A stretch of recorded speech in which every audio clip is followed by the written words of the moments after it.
ओम गुम गुरुवे नमः। ओम नमो भगवते वासुदेवाय नमः। नमस्कार दोस्तों, मैं साधना सिंह अपने चैनल भक्ति सागर में आपका स्वागत करती हूँ।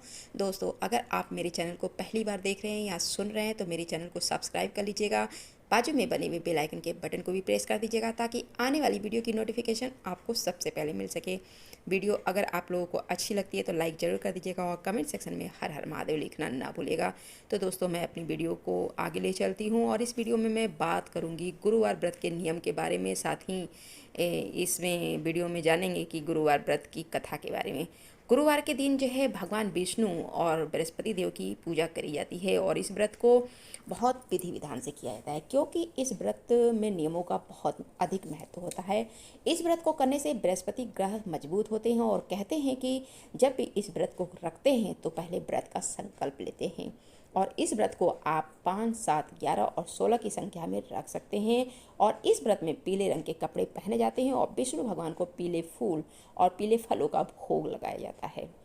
इस व्रत में नमक का प्रयोग बिल्कुल भी नहीं करते हैं और इस व्रत में केवल मीठा भोजन किया जाता है। कथा इस प्रकार से है। प्राचीन काल में एक ब्राह्मण आता था। वह बहुत निर्धन था, उसकी कोई संतान नहीं थी। उसकी स्त्री बहुत मालिनता के साथ रहती थी। वह स्नान भी नहीं करती थी और न ही किसी देवता का पूजन करती थी। इससे ब्राह्मण देवता बहुत दुखी थे। बेचारे बहुत कुछ कहते थे किंतु उसका कोई परिणाम नहीं निकला। भगवान की कृपा से ब्राह्मण के यहाँ एक कन्या पैदा हुई। कन्या बड़ी होने पे प्रातः स्नान करके विष्णु भगवान का जाप व व्रत करने लगी और अपने पूजा पाठ को समाप्त करके विद्यालय जाती तो जो है अपनी मुट्ठी में जो है जौ भर के ले जाती थी और रास्ते भर में डालती जाती थी। और जब अपने पाठशाला से वापस आती थी तो जो ये जौ जो है स्वर्ण के हो जाते थे और वो वापस लौटते समय उनको बीनकर घर ले जाती थी। एक दिन यह बालिका सूप में सोने के जौ को फटक कर साफ कर रही थी तो उसके पिता ने देख लिया और कहा, बेटी, सोने के जौ के लिए तो सोने का सूप होना चाहिए।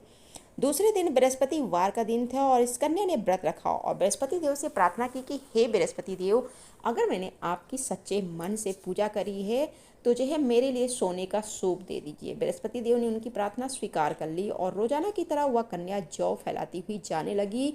तब लौट कर जब जौ बीन रही थी तो बृहस्पति देव की कृपा से उसे सोने का सूप मिला।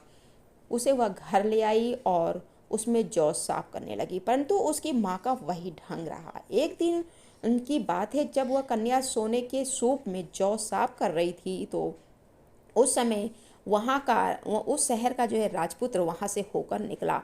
इस कन्या के रूप और कार्य को देखकर जो है मोहित हो गया और अपने घर आकर भोजन और जल त्याग कर उदास होकर लेट गया।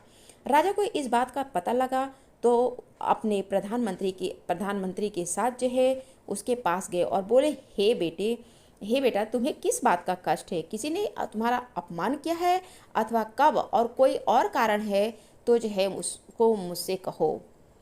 मैं वही कार्य करूँगा जिससे तुम्हें प्रसन्नता होगी। अपने पिता की बात सुनकर राजकुमार बोला, नहीं पिताजी, मेरा किसी ने अपमान नहीं किया है, परंतु मैं उस लड़की से विवाह करना चाहता हूँ जो सोने के सूप में अपना जौ साफ कर रही थी। और यह सुनकर जो है राजा आश्चर्य में पड़ गया और बोला, हे बेटा, इस तरह की कन्या का पता तुम ही लगाओ, मैं उसके साथ तुम्हारा विवाह अवश्य ही कर दूंगा। राजकुमार ने इस लड़की के घर का पता बताया और जो है ब्राह्मण देवता जो है राजकुमार के साथ अपनी कन्या का विवाह करने के लिए तैयार हो गए तथा विधि विधान के अनुसार कन्या का विवाह राजकुमार के साथ हो गया। कन्या के घर से जाते ही ब्राह्मण के घर में गरीबी का निवास हो गया और भोजन के लिए जो है अन्न भी बड़ी मुश्किल से मिलता था। एक दिन दुखी होकर ब्राह्मण देवता अपनी पुत्री के पास गए और बेटी से जो है अपनी पूरी दुखी अवस्था की कहानी सुनाई तो और बेटी ने जो है माँ का हाल पूछा। ब्राह्मण ने सभी हाल बताया। कन्या ने बहुत सा धन देकर अपने पिता को विदा कर दिया। इस तरह से ब्राह्मण का कुछ समय जो है सुखपूर्वक व्यतीत हुआ। कुछ दिन बाद फिर वही हाल हो गया। ब्राह्मण फिर अपनी कन्या के यहाँ गया और सारा हाल कहा तो लड़की बोली, पिताजी, आप माँ को यहाँ लिवा लाओ, मैं उसे विधि बतला दूंगी जिससे गरीबी दूर हो जाएगी। वह ब्राह्मण देवता अपनी स्त्री को साथ लेकर पहुँचे। अपनी माँ को समझाने लगी कि माँ, तुम प्रातःकाल स्नान आदि करके जो है विष्णु भगवान का पूजन करो तो सब दरिद्रता दूर हो जाएगी। परंतु उसकी माँ ने एक भी बात नहीं मानी। प्रातःकाल उठकर अपनी पुत्री के बच्चों की जूठन को खा लिया। इससे उसकी पुत्री को बहुत गुस्सा आया और एक रात को जो है उसने अपनी माँ को कोठरी में बंद कर दिया और जो है प्रातःकाल होते ही उसे निकाला और माँ को स्नान करा के उसे जो है बृहस्पतिवार की व्रत कथा का पाठ कराया। तो उसकी माँ की बुद्धि ठीक हो गई और बृहस्पतिवार को व्रत रखने लगी। इस व्रत के प्रभाव से उसके माँ बाप धनवान हो गए, पुत्रवान हो गए। बृहस्पति देव के प्रभाव से इस लोक में सुख भोग कर स्वर्ग को प्राप्त हुए।